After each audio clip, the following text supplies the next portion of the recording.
Election سے پہلے ہی تحریک انصاف کی مقبولیت کے غبارے سے ہوا نکلنا شروع ہو چکی ہے۔ جہاں ایک طرف نون لیگ کو قانونی ریلیف مل رہا ہے، وہیں دوسری طرف نواز شریف مقبولیت میں عمران خان کو پیچھے چھوڑتے دکھائی دے رہے ہیں۔ عالمی جریدے بلومبرگ کی ایک رپورٹ کے مطابق پاکستان کے عام انتخابات میں 1 ماہ سے بھی کم وقت رہ گیا ہے۔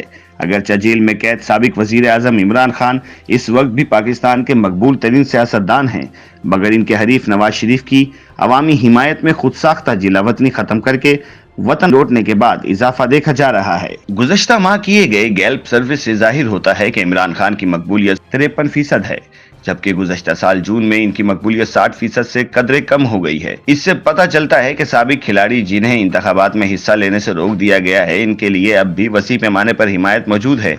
71 سالہ عمران خان کو درجنوں مقدمات کا سامنا ہے اور کوئی امکان نہیں کہ انہیں 8 فروری کو ہونے والے انتخابات میں حصہ لینے کے لیے کوئی ریلیف مل پائے گا۔ اس کے برعکس 74 سالہ نواز شریف اکتوبر میں جب 4 سالہ جلا وطنی ختم کر کے وطن واپس لوٹے تو ان کی مقبولیت 36% سے بڑھ کر 52% ہو گئی۔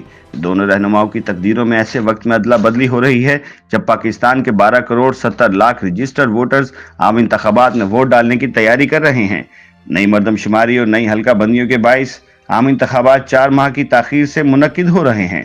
پاکستان کی 76 سالہ مجموعی سیاسی تاریخ میں قومی اسمبلی اپنی مدت محض 3 ہی مرتبہ پوری کر سکی ہے۔ دوسری جانب نواز شریف اور ان کی جماعت مسلم لیگ نون کو تیزی سے ووٹرز کی حمایت حاصل ہو رہی ہے۔ پاکستان کے سب سے زیادہ آبادی والے صوبے پنجاب میں نواز شریف کو سب سے زیادہ 60% مقبولیت حاصل ہے، جبکہ ان کے مقابلے میں عمران خان کی مقبولیت کی شرح 53% ہے۔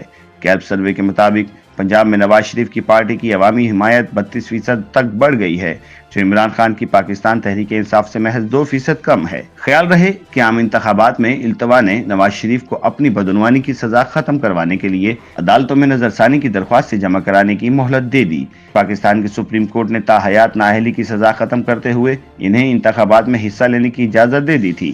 8 فروری کو عام انتخابات کے انعقاد سے توقع لگائی جا رہی ہے کہ ان کے بعد پاکستان میں موجودہ سیاسی غیر یقینی کی فضا کا خاتمہ ہو جائے گا، جس نے اس وقت سے پاکستان کو جکڑ رکھا ہے جب اپریل 2022 میں عدم اعتماد کے ذریعے عمران خان کی حکومت کو ختم کیا گیا تھا۔ حکومت سے بے دخلی کے بعد عمران خان فوجی جرنیلوں کے خلاف محاذرائی پر اتر آئے تھے۔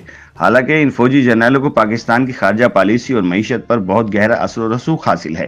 عمران خان فوج پر الزام لگاتے آئے ہیں کہ اس نے باقاعدہ منصوبہ بندی کے تحت سازش تیار کر کے ان کی حکومت ختم کروائی تھی، مگر فوج مسلسل اس الزام کی تردید کرتی آئی ہے۔ اپنی برطرفی کے بعد سے عمران خان توہین عدالت سے لے کر دہشت گردی تک کے کئی الزامات میں متعدد مقدمات میں پھنس گئے ہیں۔ الیکشن کمیشن آف پاکستان نے عمران خان سمیت پاکستان تحریک انصاف کے متعدد امیدواروں کے کاغذات نامزدگی مسترد کر دیے ہیں۔ عمران خان سے متعلق الیکشن کمیشن کا کہنا ہے کہ توشہ خانہ کیس میں سزا اور 5 سالہ نااہلی کے بعد انہیں انتخابات میں حصہ لینے کی اجازت نہیں دی جا سکتی۔ عمران خان کی جماعت پی ٹی آئی کے خلاف بھی کریک ڈاؤن ہوا اور یہ اس وقت شروع ہوا جب مئی میں عمران خان کی گرفتاری کے بعد بڑی تعداد میں ان کے حامی سڑکوں پر نکلے، احتجاج کیا اور انہوں نے ریاستی اور فوجی املاک کو شدید نقصان پہنچایا۔ عمران خان کی جماعت میں شامل سرکردہ رہنماؤں میں سے بیشتر نے پارٹی رکنیت سے استعفے دے دیے اور بعض نے اپنی سیاسی جماعتیں بنا لی ہیں۔ YouTube پر گوگلی نیوز دیکھنے کے لیے youtube.com کی سرچ بار میں googly news T V type کریں۔ گوگلی نیوز کے پیج پر سرخ رنگ کے سبسکرپشن والے بٹن پر کلک کرنا نہ بھولیے۔ YouTube پیج پر اپلوڈ ہونے والی ویڈیوز سے باخبر رہنے کے لیے بیل آئیکن پر کلک کیجیے۔ آپ کو ہر نئی ویڈیو کے بارے میں نوٹیفیکیشن موصول ہو جائے گا۔